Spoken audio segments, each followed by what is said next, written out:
This chapter is about how universities and the sharing of knowledge changed because of the Reformation.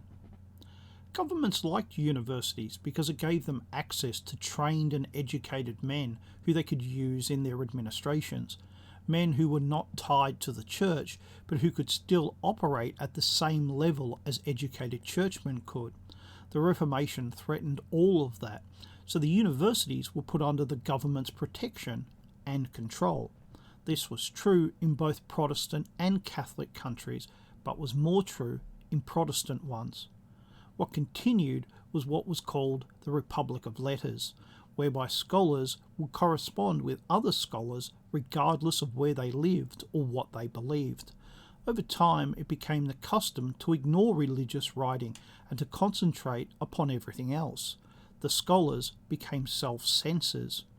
God had at the start of the Republic of Letters been the most important topic, but he and religion were so fraught with difficulties that they were purposely dropped as acceptable topics. Between 1520 and the French Revolution, theology was regarded as the most important subject at any university, which meant that it needed to be protected the most. Catholics and Protestants both thought it too important to be subject to attack from the other side.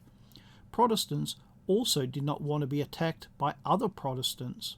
So governments protected theology departments and made sure that they could not be attacked. The best way to protect them was to stop people from having access to them.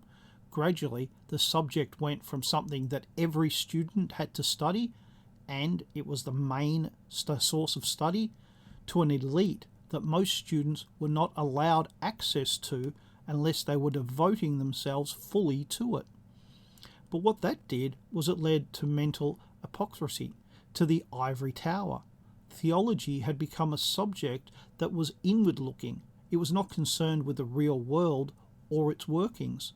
This was true in both Catholic and Protestant countries. When it was required to fight against the secularizing of knowledge, it failed because it had no real arguments to defend itself with, not because it was right or wrong, but because it had become an esoteric subject. What's amazing is that these arguments had been going on since the beginning of Christianity, and it had developed answers. It had had to. So answers existed, but they couldn't use them because they had not kept up with modern ways of doing things. Things had changed, and the old arguments came across as old-fashioned, as out of date.